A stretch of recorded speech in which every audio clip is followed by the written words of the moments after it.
Yeah, good morning, everyone. Welcome to this joint Heidelberg AI and DKFZ Data Science Seminar event. It's my great pleasure to have Ben Glocker here. Ben Glocker is a reader at Imperial College, which is basically associate professor, and actually one of the stars in the field of medical image computing, I would say, in our generation. He's mine. He did his PhD at Technical University of Munich and also was a postdoc at Microsoft Research and at University of Cambridge. And I think, if I'm not mistaken, I met you, Ben, in 2006 as PhD student at Biomedical Imaging.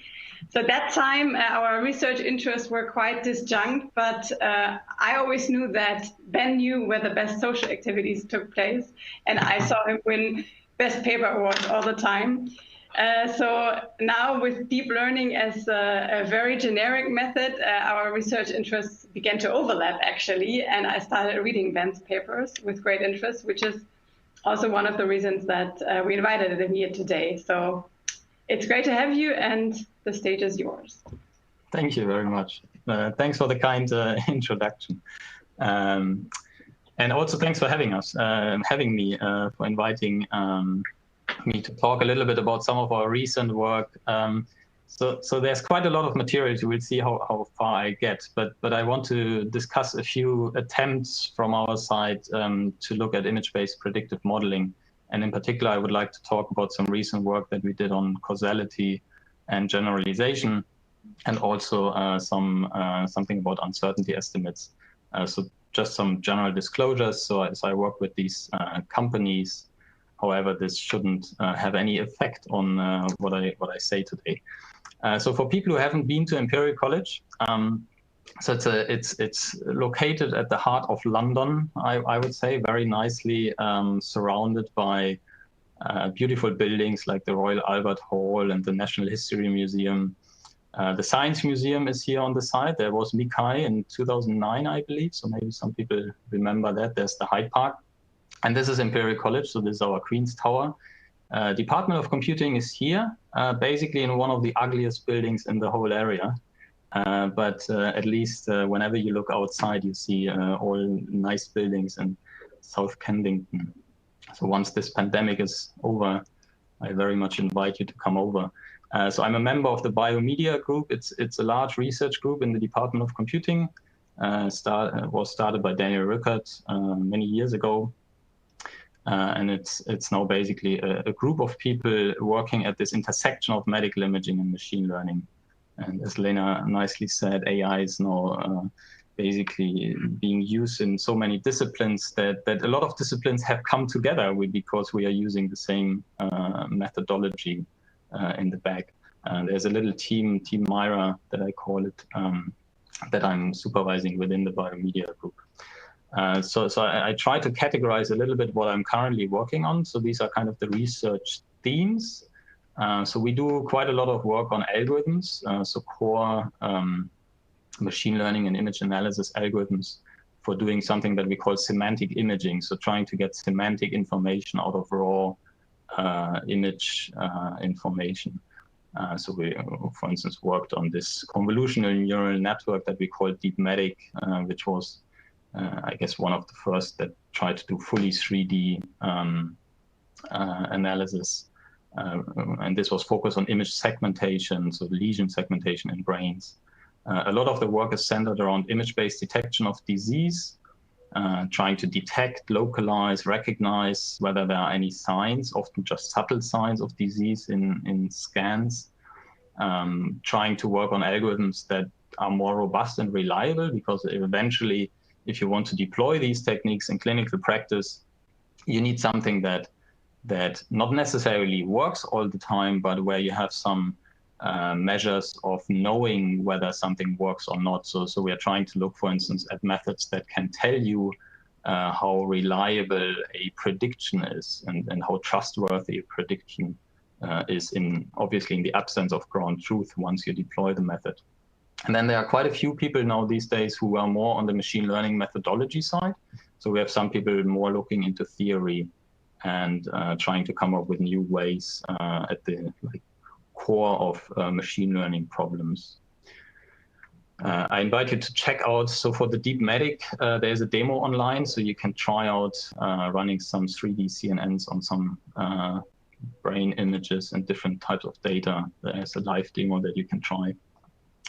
So this talk is divided into two parts. So the first about causality and generalization. So this is quite recent work and thoughts that we have put into trying to understand a little bit better what's going on in our world when we talk about predictive modeling. And I think it maybe helps to just like, so everyone is on the same page, to quickly talk about the general setup that we are considering here. So when we say predictive modeling in image analysis, typically what we mean is that we try to train a model that takes images as inputs and tries to predict some annotation. Why here? So this could be a disease label, it could be a segmentation, it could be a bounding box around the structure of interest. But basically what you're interested from a probabilistic point of view, you try to learn this conditional distribution. Given an image, what is the probability or likelihood for a certain label? So there are some big assumptions that we make when we say we train such a model. So first of all, we assume that there's sufficient training data available, so pairs of X and Ys in the case of supervised learning. And the other big assumption that is often challenged in practice is that we assume that the training and test data come from the same distribution, because only then this model that is trained on some training data actually makes sense in the test domain. And this is often violated, actually. We know that if you deploy a model, performance often drops on new, really unseen data where maybe there's some characteristic or some variation that is different from your training data. So I guess a year ago, or maybe a little bit longer, we started to think about this predictive modeling from a causal perspective. So we got interested in causality and trying to understand how this causal perspective actually relates to things we do in machine learning for medical imaging. So we wanted to understand a little bit better what's actually the relationship between the images and the annotations. Again, in the case of, let's say, we do supervised learning. So what we then looked at, and there's some work on this in the context of machine learning already, where people discuss the relationship between your inputs and outputs, which direction of causality is there. And we argue that there's basically two cases. So you could have a causal relationship. In that case, we are predicting the effect from the cause. Remember, this is the this is the conditional distribution that we're trying to learn during training. And then there could be the anti-causal relationship, where actually the annotation or the label is the cause of the image. And this is what we call anti-causal. So here we are predicting the cause from the effect. Now, the interesting thing is the conditional distribution is still the same, right? So we are still interested in, given an image, what is the probability of a certain output label? Now, the question is, does it matter?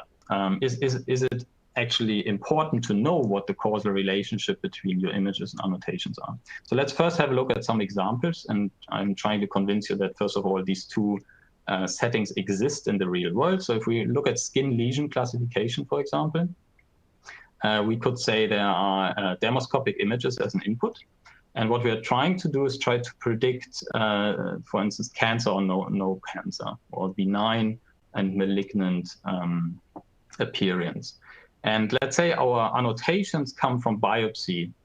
So we have biopsy-derived diagnostic labels, which is probably the closest you can get to ground truth, to the real disease status.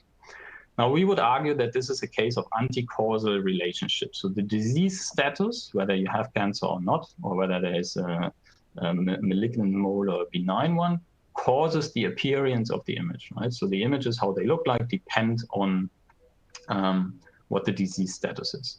So the causal diagram would look like this: disease causes image, but the prediction goes in the other direction, right? So we're trying to predict in the reverse. We are given an image, want to predict whether it's a benign or malignant case. So here's another example: brain tumor segmentation, another popular application for medical imaging. Here our inputs could be, for instance, a structural brain MRI, and we want to predict some manually drawn contour. We want to replicate basically a manual process of drawing contours around structures of interest. So we would argue that this is a causal relationship. Here, the image causes the label, which is the annotation. Because if you think about the data generating process, someone sits down with the image and draws contours around them. So if you change the image, the contours will change, which is a good indication that this is the relationship in terms of causality that we should consider. So there is still, of course, the disease, the underlying disease that causes how the image looks like. So this is still the same as before. However, the thing that we try to predict is this segmentation, right? So this is caused by the image. So in this case, the prediction, the direction of predictive modeling goes in the same direction as the causal relationship. Now, here's another case, example, radiology reports. So consider the case where we look at chest x-rays, for instance, and we have maybe some diagnosis that is extracted from a report. Now, what is the causal relationship in this case? And we argue that this is much more complicated to establish because maybe we are missing some important information. It's actually not entirely clear where this diagnosis is coming from. Let's say you use some natural language processing to extract the diagnosis from the report. How do you know how this diagnosis was derived at? Was it based on the image? Did someone look at the image and make a diagnosis? Or maybe there were some other lab tests involved, maybe some blood tests or something even more important than the image itself. And if you don't know this, then you cannot really establish the causal relationship. So it's really essential that you have all the information available about how the data was collected, how the data was annotated, and so on. And this meta-information is pretty much the same that Lena and colleagues some time ago basically argued is really important to have also in the context of biomedical image analysis competitions. So it's the same type of information that is essential for establishing the causal relationship that you would also want to have to make better arguments about whether a data set is useful to establish, for instance, the performance of certain algorithms. You want to know something about the underlying biases in the data, for instance. So far I showed you that we believe there are cases, real-world examples, where we can talk about causal and anti-causal relationships. Now the question is, does it really matter? So we argue that there are a lot of challenges that we are trying to overcome, and many of you or many others in the Nikai community are trying to work on these challenges. First of all, there's data scarcity, which basically relates to the problem of having only very limited annotated data available for training our models. That's always a problem in medical imaging. And then there's dataset shift and selection bias, which I will come to later. But let's look at data scarcity. So what are we trying to do in data scarcity is we ideally would like to use all the data that is available. And by all the data being available, we mean a lot of unlabeled data, which is often the data that's more easier to get. And labeled data is scarce. It's expensive, tedious, and difficult to get. So can we leverage unlabeled data? From a machine learning perspective, you could use techniques like semi-supervised learning, which have been used quite a lot on various prediction tasks. Now, if we look at semi-supervised learning, so basically from a causality perspective, it's quite interesting because the labeled data is basically these pairs of X and Ys. The unlabeled data is only giving you information about the axis, right? So you have unlabeled images, so you get more information about the distribution over the images. Now, remember that we are talking about two causal relationships that we can have in our predictive model, either a causal or an anti-causal one. Now, interestingly, if you look at the conditional distribution that we are trying to learn, so given an image predicting the probability of a label, and let's assume we are in the causal setting, for instance, image segmentation, right, where we predict from image and a contour around a structure of interest. Now, in this case, this unlabeled data is telling us something about the distribution of the cause. And what we are trying to predict is the mechanism going from X to Y. And there is this principle of independence of cause and mechanism, right? So this is a well-known, a fundamental principle in causality that basically any information you get about the cause doesn't help you, is independent of this mechanism. So which basically means, if you think this further, that semi-supervised learning should actually not work in applications like image segmentation. Now, this was discussed not in segmentation, but for other settings by Bernhard Schulkopf and others quite extensively. And they made very good arguments and also provided empirical evidence that semi-supervised learning shouldn't work in the causal setting. Now, what's interesting is in our domain is that there is actually quite some work out there on semi-supervised learning for image segmentation.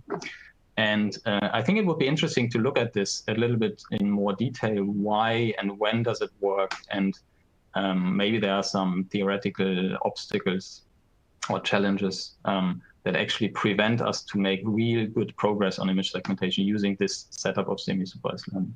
Just from the causality perspective, it shouldn't work. But I think it's an interesting one to discuss. So the causal perspective also allows you to look at other techniques, for instance, data augmentation. Data augmentation is different from semi-supervised learning. What you're trying to do there is you basically try to generate additional pairs via realistic perturbations. Right? So you take your true data, X and Y pairs, and then you're trying to basically synthesize more pairs that you can use during training. And from a causal perspective, this should work quite well because the generating these additional pairs gives you more information about the joint distribution. And that could be useful when you try to learn the conditional distribution of predicting Y given X. So realistic perturbations in computer vision are often like these simple spatial transformations, rotations, scaling, and so on. You can do intensity variations and so on. People now also started to look into learning augmentations. So you use now the unlabeled data to get an idea of the variation that's out there in the real world on your images. And maybe you try to learn what type of perturbations you should do on your images. So this could be an interesting one, but it's quite different from the setting of semi-supervised learning. Okay, so this is the part on data scarcity. Causality also allows you to analyze more specifically the problem of dataset shift. And I personally believe that is the challenge in machine learning in medical imaging, also in other areas, but in medical imaging in particular. Dataset shift basically means something has happened between your training distribution and your test distribution. And a shift has happened in a way that you cannot really rely on your trained predictive model anymore, and you need to do something about it. And there could be different types and reasons for shifts. And the interesting thing is that causality allows you to be more specific about the types of shifts that you might actually see or encounter in the real world. So we try to look at this by basically introducing a domain indicator. So this is another variable in our causal diagram.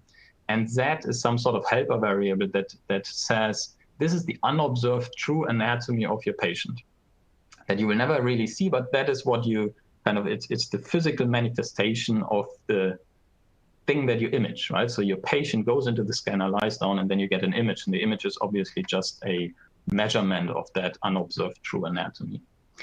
Now, if you use causal diagrams and you talk about these different settings of causal and anti-causal relationships between X and Y, so this is still the image and this is still the label that we want to predict, we can use causal diagrams to more accurately describe different types of shift and also communicate what types of shifts we might expect in the real world.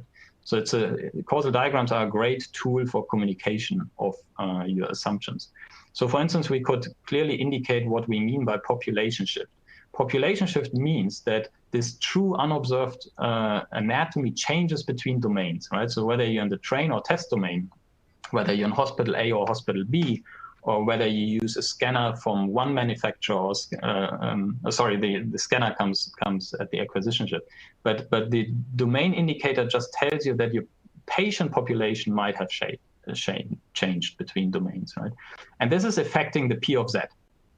Now, if you are interested in predicting going from X to Y, so we're in the causal setting, so let's say you do image segmentation, what's interesting is that actually this population shift shouldn't affect you too much, right? As long as your training data has some sort of support or captures the range of variation or population that you want to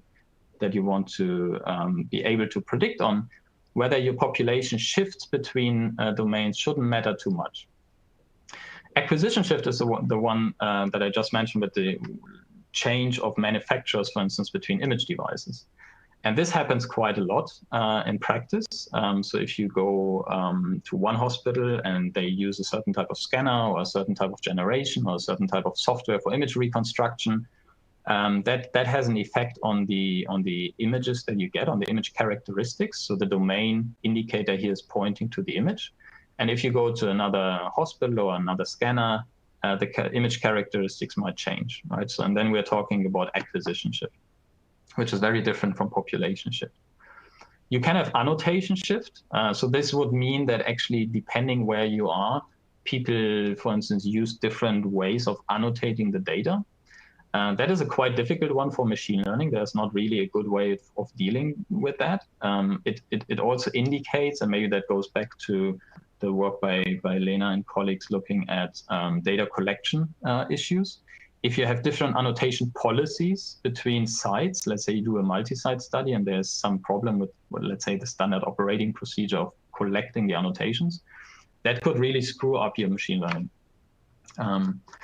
In the anti-causal setting, we have things like prevalence shift, right? So the prevalence of having a disease label, the prevalence might change. So this could be, for instance, the case where you train on balanced data set and then you test on a highly imbalanced population. Again, you have acquisition shift if the domain indicator points to the image. Or you can have manifestation shift, which again would be something that from a machine learning perspective is really difficult to deal with. It would mean that a disease manifests itself differently in the anatomy depending where you are. So again, that's something that a predictive model wouldn't be able to deal with. So I guess the take-home message is here that there are all these different types of shifts, and causal diagrams allow you to more concretely say what type of shift has what effect. And it also allows you to then go to a list of mitigation strategies and see what could you do about it. There are different strategies for dealing with these different types of shifts. And that's important to realize when you do a study. Let's say you do a multi-site, maybe even an international study, collecting data from different continents. You really want to understand and analyze what type of data set shifts you might expect, because that would heavily influence what type of machine learning method or mitigation strategy you can employ. So just going back to the brain tumor segmentation example, so we had initially this causal diagram for saying what we are trying to predict, right? So we have disease status causing image, image causing segmentation. Now in this diagram, you can, for instance, directly show what type of shifts you might expect. Let's say we do expect some population shift, and we could have a domain indicator saying here that depending whether we are at train or test time, might have an effect on the population. Or if there's a different scanner being used, there might be an acquisition shift, or both. So you can communicate that again in your causal diagram. Now, I quickly want to talk about some mitigation strategies. What do you do if you have acquisition shift? So this is, as I mentioned, I think one of the biggest ones that we have. There is now, for instance, this year, quite interestingly, some challenges that specifically look at multi-site, multi-scanner problems, which I think is still a big issue. We do see segmentation methods fail. If you're trained on a Siemens scanner, test on a GE scanner, you do get these differences. We tried a while ago something called adversarial domain adaptation, where basically the idea is if you have a convolutional neural network that does image segmentation, right? So this is a deep medic here, but it could be a UNet, could be something that tries to learn features mapping to segmentation labels, so dense prediction here. You could add a domain discriminator at training time that looks at the feature maps. And the domain discriminator is basically the task is to tell where the data is coming from. So if at training time you have data from different sites, but you only need one of them being annotated, right? So let's say you have one hospital where you got all your manual segmentations, you can train your task network. And the other data, so data coming, unlabeled data coming from a different site, could be used for the domain discriminator. And the domain discriminator, of course, should eventually not be able to tell where the data is coming from by looking at the feature maps, because then you would train a task network that is agnostic to the data source. So that's the idea of doing the adversarial domain adaptation. It works reasonably well. You don't need task labels from your test domain. However, you do need it at training time. And that could be a limitation, right? So you need already the test domain data during training of your predictive model. But it works well. So we tested this on brain lesion segmentation and MRI. And here the issue was that in the first case, we had data coming from an earlier study where they used a gradient echo scan to detect microbleeds. And then in the imaging protocol later on in the study, they switched to something called SWI, which is a different type of MR contrast, which also shows microbleeds, but is a very different protocol. So from a machine learning perspective, the two input signals are very different. And if you just ignore this difference, your network is basically failing completely. If you then just say, okay, so maybe there's a change, so maybe we can leave out this sequence and just rely on the other sequences that are in common between the two studies, you can do that and you get better results, but you're missing out the microbleeds. So you're not able to detect these important microbleeds anymore because you removed the modality that shows them. What we could show with this adversarial domain adaptation is that you can actually train on these input sequences and then switch from GE to SWI and still be able to detect these microbleeds. So this is the detection, this is the manual ground truth. So such an approach works, but as I said, the problem is you need the data already at training time. So I'm skipping those numbers. So what do we do if we don't have the test domain data already at training time, which is the more realistic setting, right? So eventually you want to train a model, you want to go out to a new hospital and deploy it there and run it on data that you've never seen. How can we generalize entirely to new domains? So she was a postdoc with us, is now an assistant professor in Hong Kong, has worked on something called domain generalization. So this goes one step further than domain adaptation. In domain generalization, we basically try to simulate domain shift during training, but we don't need the test domain already. But what we do need is at least 2 or more domains available at training. They don't have to be the ones where we later test on, but they should be 2 different data sets from which we can simulate the domain shift. So this was tested on a non-medical imaging data set. So there's a benchmark for domain generalization called the PAX benchmark. It's a quite interesting one because the domain shift is quite severe. So you're moving from photos to art to cartoon to sketch, but then have the same categories in each of them. So there are these 7 different object categories. And you see the differences are quite severe. So these drawings compared to like the cartoon variations or art painting and real photos. There's quite severe domain shift between them.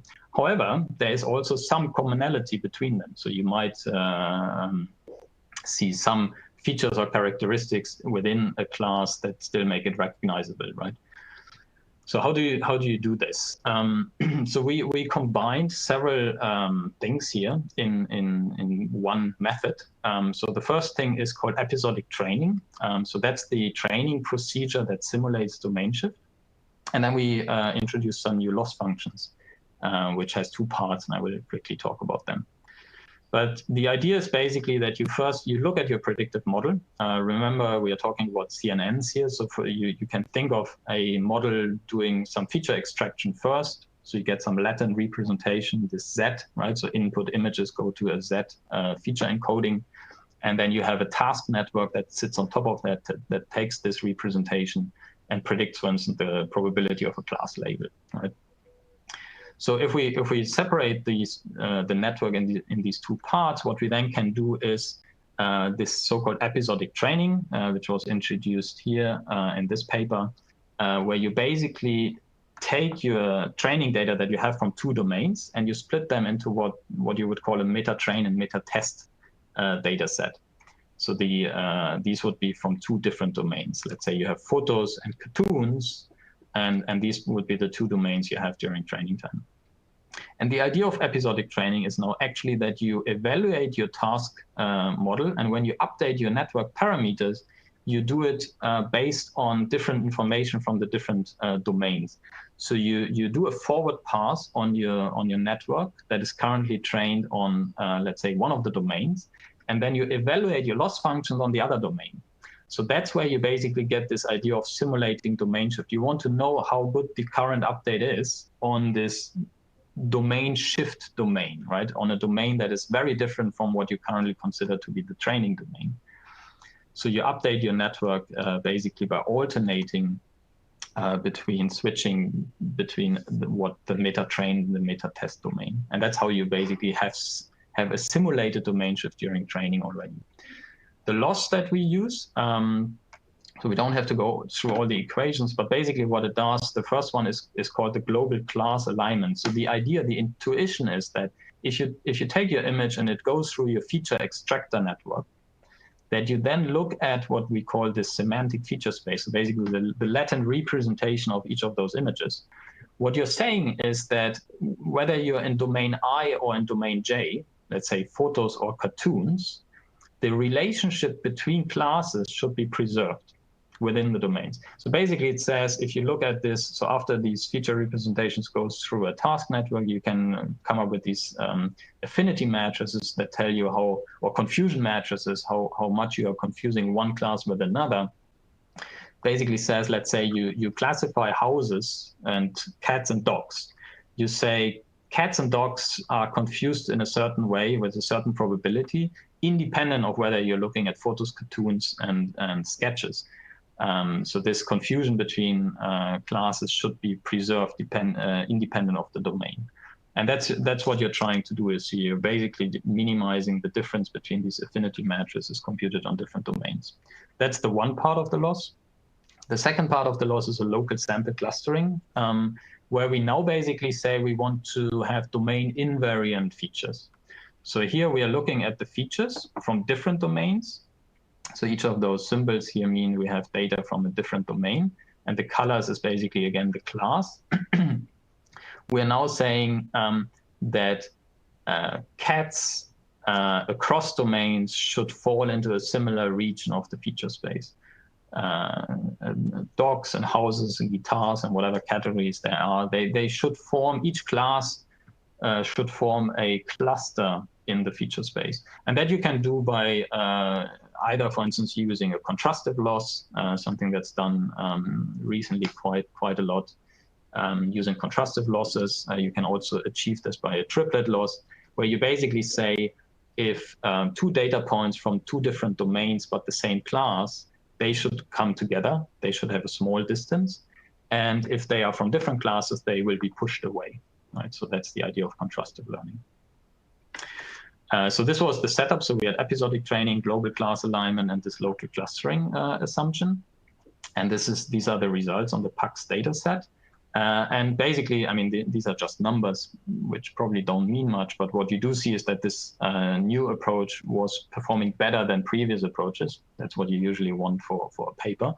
But also, interestingly, we trained this baseline, which was basically just a big, deep network that took naively all the available training domains together and just trained a deep network on them, ignoring that there are different domains. And interestingly, the performance of that was already better than some of the proposed domain generalization methods. So I think one take home here was also to be careful about your baseline that you compare with. So we did an ablation study because we introduced 3 parts. Obviously, it's not easy to see which one has the biggest effect. And we did an ablation study and found that actually you do need all 3. You do need the episodic training and the different loss parts to get the final overall best performance, which I think is what you want to see.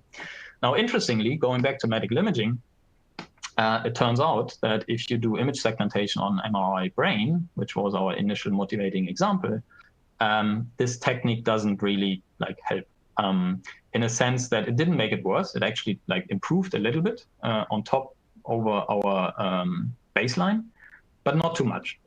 And again, the deep baseline is basically you have 4 domains, 4 different scanners, different protocols for getting these T1 images, and then you do image segmentation. And if you have 3 of them available for training, you just train. This network generalized actually quite well. The reason we believe is that our technique here doesn't give a big improvement is that the domain shift is relatively subtle.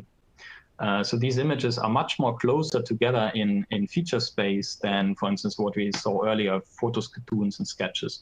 So it seems that this technique that we propose for domain generalization is good for severe domain shift, but it doesn't matter too much if your domain shift is subtle.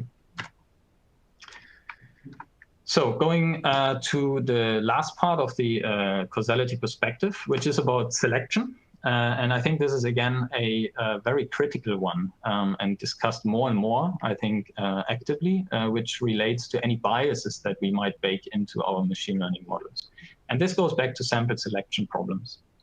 And again, I'm just trying to make the case that, I mean, many people look at this, many people talk about sample selection biases, but causal diagrams, again, or the causal perspective allows you to more formally communicate and describe what type of biases we might run into.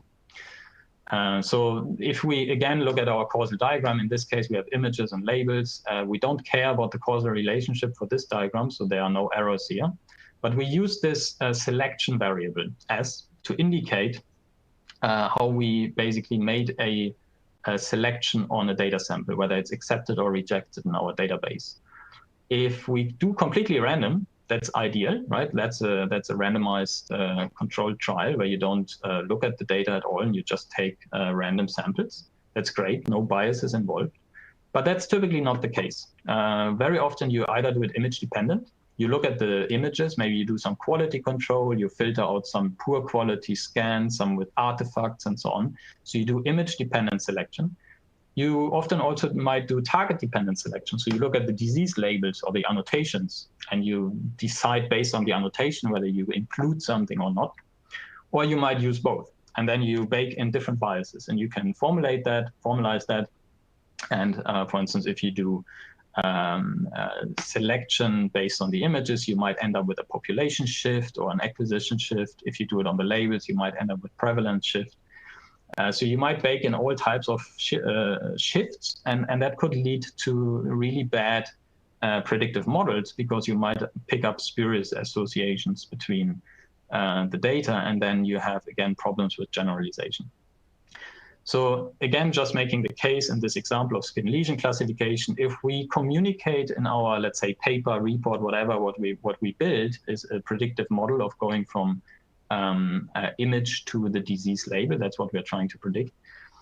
We could already indicate what type of biases there might be. So this is an interesting one, I think, because if you think about our earlier assumption that or earlier statement that the labels might come from biopsy, right? So this is great because it gets close to ground truth. But when do you biopsy? You probably don't do this randomly, right? And you don't often do this on people who are not suspicious in the first place. So you could indicate this in your diagram that the image had maybe was causing some suspicion, right? So something did not look quite normal. And these are the cases where you do biopsy. So now if you think about, you download a data set that someone said, put somewhere up and said, this is a public database for skin lesion classification and there are biopsy-derived diagnostic labels. If you train a model on that, you're probably heavily biased because this is a data set where already images were quite suspicious, otherwise you wouldn't have biopsy. So this model will probably not work in a screening setting where you will see lots of normal cases. Again, this goes back to the point, you need that information, right? So people need to tell you how the data was collected, generated, and so on. There's some more work on this, which I'm not going to cover, but we looked into what can you do if you have sample selection bias, what can you do if you have class imbalance, and so on. But basically, I tried to make the point that causality matters. I think considering it in our daily work, even from start of projects, right? So when it comes to collecting the data, annotating the data, taking this into account is important. There's a lot of talk about guidelines and regulation. How do we properly report results on AI in healthcare in general? There's a lot of call for transparent reporting, and we believe that causality could add to that, right? So causal diagrams are a great way to communicate the assumptions you make. So we came up with this scaffold diagram that might be a useful first guide if you wanted to build this yourself for your own project, your own problems. You might want to start with this scaffold. There's a little bit more in this report, which is currently in press and should come out sometime soon. So this was work done by Daniel and Ian. Okay, so what's next? I don't know exactly how much time I do have. If someone wants to interrupt and either tell me how much time I should spend. Yeah, so we have 1 hour in total, including questions. So I think we should leave at least 10 minutes for questions. Okay, so I have another 8 minutes. So good. So let me continue with this. So we wanted to. So this was causality in basically mostly looking at the challenges and communicating and making assumptions transparent, but we didn't really do much, right? So we didn't improve our predictive model. We tried in the domain adaptation case with some algorithms. But the next big thing, and I guess people like Bernard Schurkopf and so on have inspired these thoughts with their great work around causality and machine learning, is can we actually now use these models? Can we use the causality perspective to build better predictive models? And this goes to this idea of causal representation learning.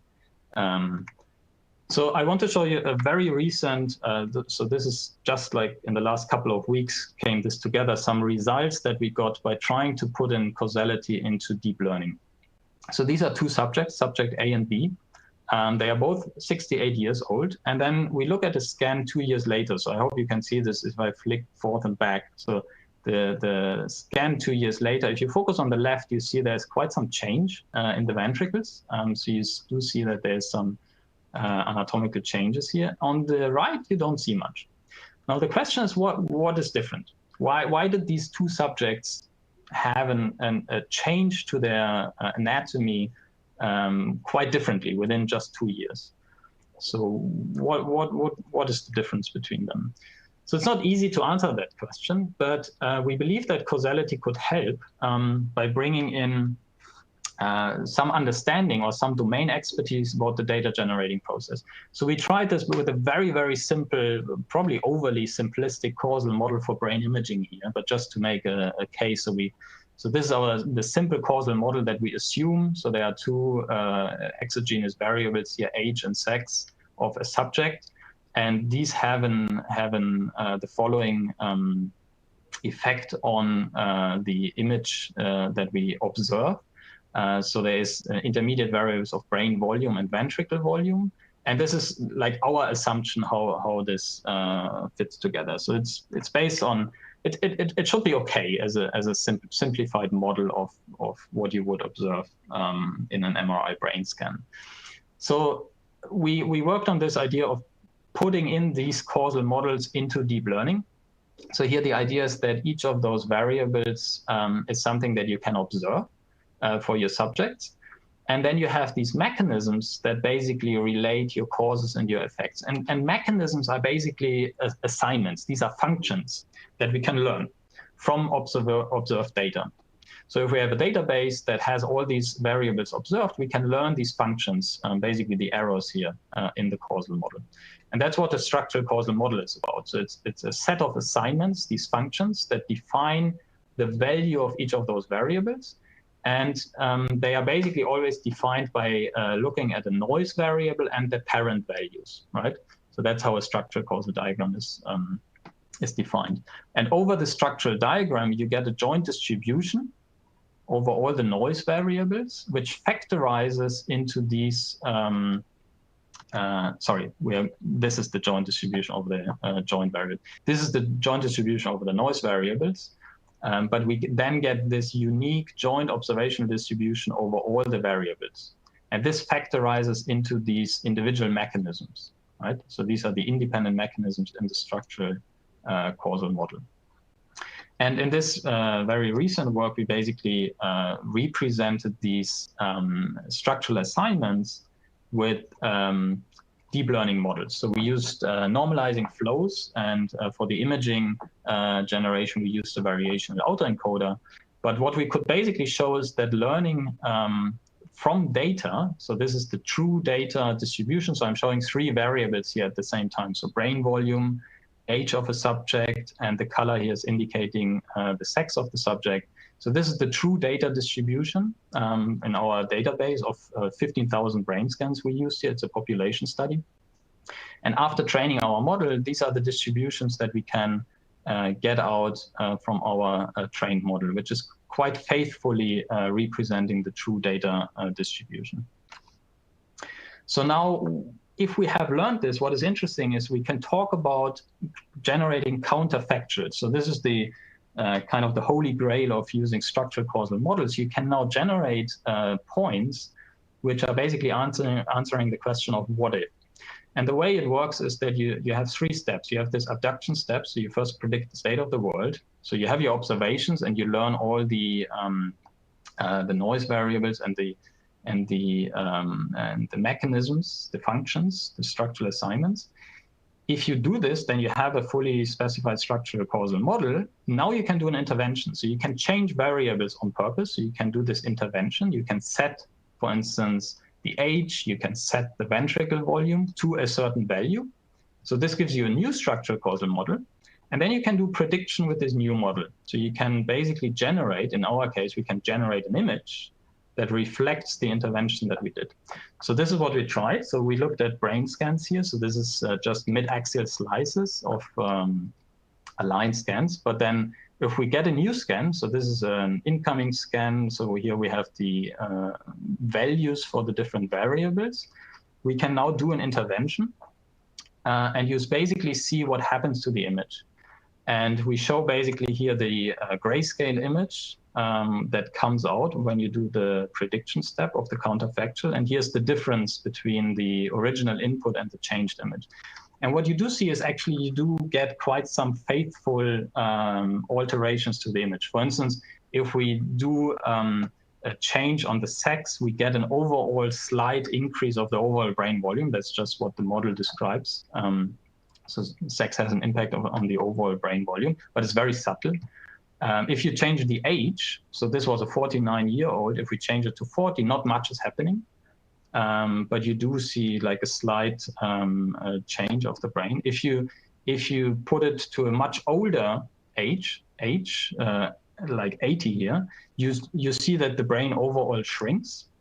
So that we know also that age has an effect on the overall brain volume. However, if you do specifically only brain volume, right? So you're not changing the age, you're just changing the brain volume. You see that the brain volume changes and the ventricles change. So everything becomes smaller, but in the case of age, actually the overall brain volume gets smaller, but the ventricles get larger. So that is what we know from aging processes in the brain. And if you directly intervene, for instance, on the ventricle volume, you get more of these localized changes. So it's interesting to see that these interventions that we can now do on images actually do represent something that we believe is plausible. In terms of what we know about the aging process. There's a live demo, so you can check this out and do it yourself. There's a Google Colab notebook where you can go and actually play with these brain scans and change some sliders, change the age, change the brain volume, and see how it affects. Good. So that was the first part. I'm afraid I have to skip the second part. I think I was a little bit too excited about the causality stuff, but at least it gave you hopefully a good impression on that we really believe that causality is something to consider in future. So we're organizing this tutorial at Mikai. So if you're interested and want to learn more about this, there will be like a gentle introduction to causality, and we will talk more about how we believe causality could bring in some new, fresh ideas into medical image computing. The counterfactuals that I just showed is like a very early first attempt to do something interesting in that space. But there's, of course, a lot of work on how we can counter biases, how can we deal with confounding, all very, very important topics, I think, in the context of machine learning for medical imaging.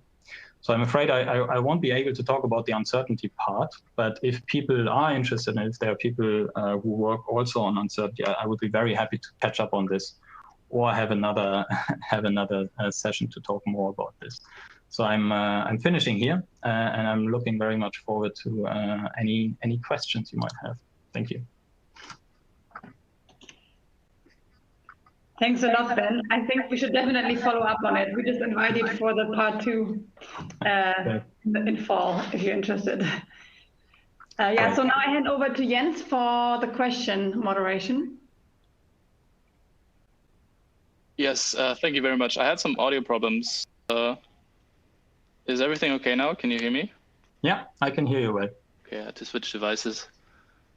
Right, thank you very much for the great talk. I especially love the causal perspective on the dataset shifts. Haven't really thought about that in that way.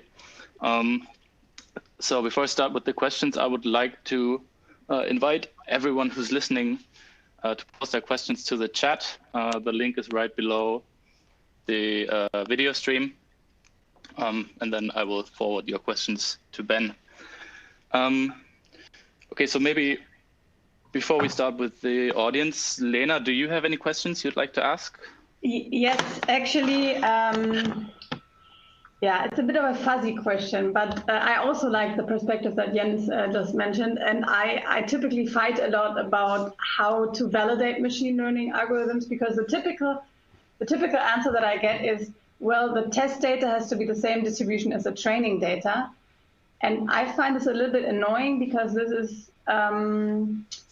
is not something that you have in practice necessarily. I mean, of course, I understand the argument for it, because, I mean, you train for a specific case, but in practice, if you really think about clinical translation, basically your test distribution is unknown, right? So, like I said, fuzzy question, but what is your view on it, or how do you think we should validate methods in general? Yeah. No, I think I don't think it's a fuzzy question. I think it's the key question. I mean, this is really. I mean, when you want to deploy these models, what do you do? I mean, you can validate in-house. To be honest, I think most of the validation that is done, I would call it part of the development process, because the test data is often just a random subset of the data you have anyhow. Exactly. I mean, now there is already some calls, and a lot of clinical journals are asking for external validation and so on, which is good. It's a good, it's a move in the right direction to ask for independent test data. But again, that means this data needs to be annotated and so on, and you stop then there, right? So I think what is absolutely key is that we find better ways of doing post-deployment analysis, post-deployment validation. And that will be different, right? It will not be like you have fully annotated, you have the same labels that you had available at test time, at training time. It will be a different way of validating. You will need to monitor, I think, live. So you need to have systems operating, and you need to constantly monitor in real time what they are doing. You need ways of having post-deployment quality control. So we need to find ways of having checks after deployment that could, for instance, predict when the machine goes completely wrong, or when something is trustworthy or not trustworthy. It's a different type of validation. It's not the same metrics we will use. There's no dice score to compute after deployment, but there needs to be other metrics, other measures of seeing what's going on. You can think about, you can monitor, right? So you could collect all the statistics over your predictions over time. Now, that doesn't help you with individual patients, but it might show you trends. Let's say the brain volume that you predict degrades, goes down over time. That's very unlikely to happen in your population. So maybe your model is miscalibrated or does something weird. And then you need techniques for individual, like patient per patient prediction of whether is this prediction useful or not. I think there's a lot of work needed for that. Thanks. Maybe we can catch up on this at some point in the context of the challenge initiative. Yeah. All right. One question from the audience is, you mentioned that in a causal setting, semi-supervised learning should work. Are there any theoretical results or guarantees in the anti-causal settings? No, but so I'm not aware of theoretical guarantees on that. It's, if you look at the, so let me see, I don't know, I assume you can still see my slides. Let me just go back to that one slide. Yes, so the problem is, let me see if I can get this without, yes. So the issue generally is when you talk about these causal settings, you make a lot of assumptions, and it's in the first place difficult to show that your assumptions hold because I mean you make them, and that's I guess the first problem with any theoretical guarantees. If you do have a anti-causal setting, however, so we are looking at this case, right, where you predict from where your causal relationship is going from Y to X. What it means is that your unlabeled data is basically a distribution over the effect. And if you look at the distribution that you're trying to learn, so this conditional distribution, where you have given X, you want to predict Y, in that case, it might actually help. There might be information in the distribution over the effect that might help you, or that might be informative for the semi-supervised learning. I'm not aware of theoretical works on that. If at all, I would definitely check out Bernhard Schulkopf and colleagues' work on comparing causal and anti-causal setting. Not just this paper here at the bottom, but they have many, many more works on that space and looking at causal and anti-causal relationships in machine learning.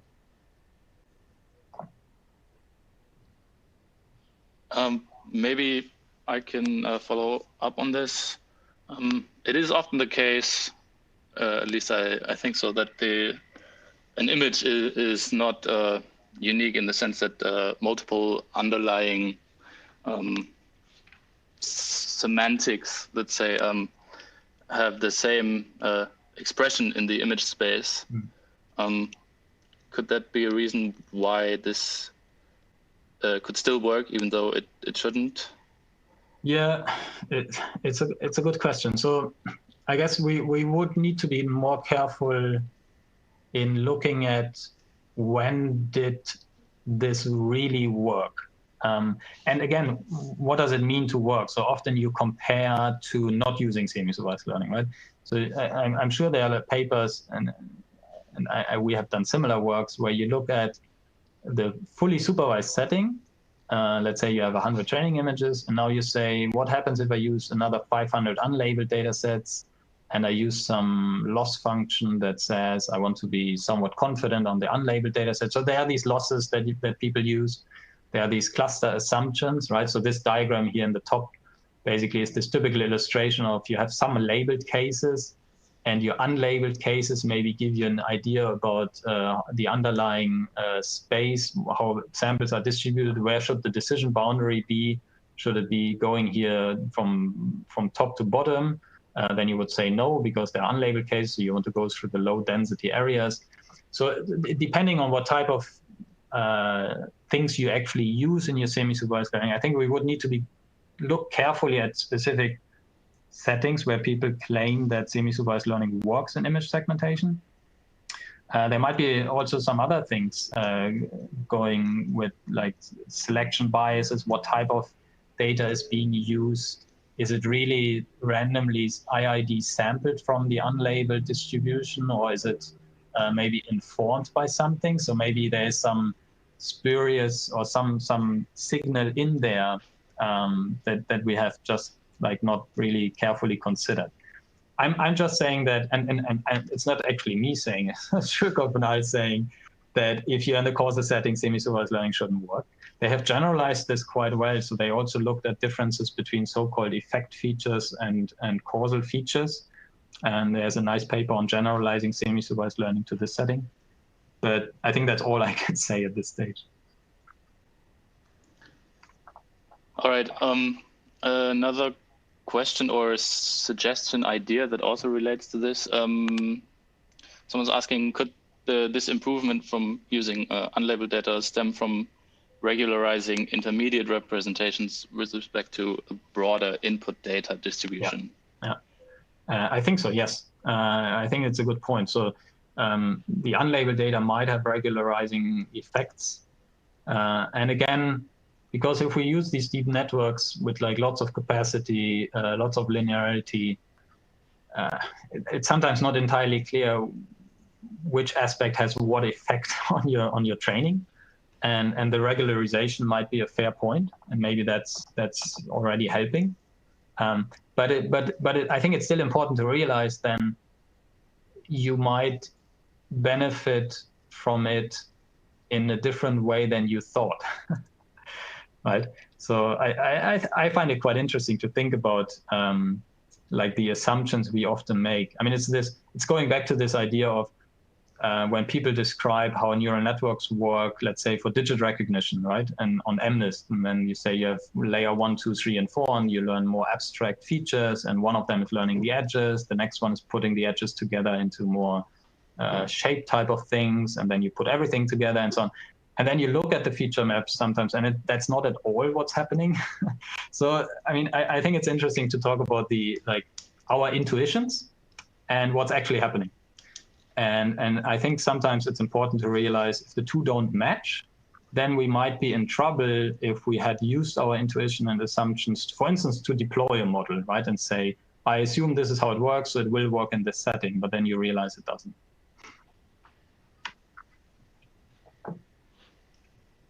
Okay. Another question pertains to learning data augmentations from unlabeled data. And the question is, how do you learn P of XY, so the joint distribution of the data and the labels without any label information? Is this going about the data augmentation case? So I think so, yes.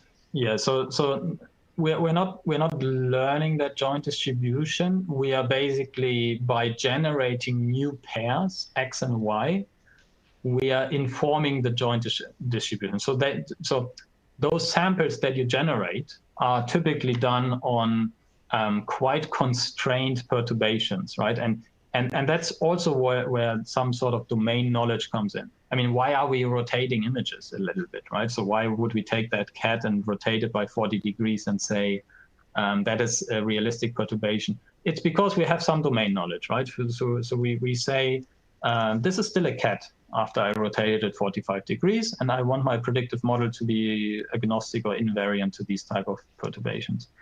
So you say that rotating an image by 45 degrees is still part of the joint distribution. You're not learning that joint distribution. It's purely based on your assumption. That's why I think these works are both promising, but also dangerous in a way that if you now try to learn augmentation from unlabeled data, how do you make sure that this learning actually doesn't fail or doesn't bake in another set of biases or something, right? But I think it's an interesting idea to look at unlabeled data and of images, how they appear, right? So you could just look at X's without the Y's and just see what is the variation on these images that I see. For instance, intensity distributions. You could look at the statistics of the histograms, about spatial relationships, whether things can be rotated. And then you take this and apply it to real XY cases where you have the pairs. So I guess that was probably what the question was about, I hope. I hope so too. If I'm relating anything wrong, please feel free to correct me in the chat. Another question says, great talk, obviously. I like the causal model that informed the image generation. Did you try to compare to alternative conditional image generation approaches that do not use causal modeling? Yes. What exactly is the benefit of the underlying causal model? Yeah, so what happens is, so in this paper, we do this, I mean, so here we're using a very simplistic causal model for this type of data generation. In the paper, we do this with MNIST as well, where we control exactly what the underlying data generating process is. So, I mean, it's kind of knowing, it's assuming that you know what the data generating process is, which is what causality is all about, that you put in these assumptions. If you do just like standard conditional modeling here, you simply will get implausible variations when you produce the data. Not always. I mean, sometimes your conditional model can just align well with like the causal model, and you do get realistic things. I mean, people have probably seen works like faces where you change the hair color of someone, or I mean, these type of works kind of assume that there's some sort of disentanglement of your variation, and you can say there's a factor for changing hair color. But because you're not factorizing according to the data generating process, you have very little control that this works. You might change the hair color, but actually you might change other things at the same time because it's not following the data generating process. So yeah, you can show this empirically, but yeah, I mean, obviously it does need you to think about what the true process is, and sometimes you don't know. Okay. One person mentions that the Shilkov's group just published a paper at UAI 2020, or got accepted. I don't know what the timeline is there, and just recommends this for people who want to go deeper on the topic. And maybe we can close with a little bit of a broader question. Someone asks, in your opinion, is causality the way to go to make AI explainable? I don't know about the explainability part. For me, it's still a very vague, and I'm not an expert in that field. I think there are people who really look into what makes AI explainable in different settings. I think causality can. So for me, at this stage, causality is interesting and intriguing because it requires us to make our assumptions clear. While if we don't use causality, we still have to make assumptions, but we sometimes just not talk about them, or we don't make them clear. So it's often less transparent. So if you take transparency as one aspect of explainability, then I would say yes, causality is the way to get there. But otherwise, I'm not comfortable to.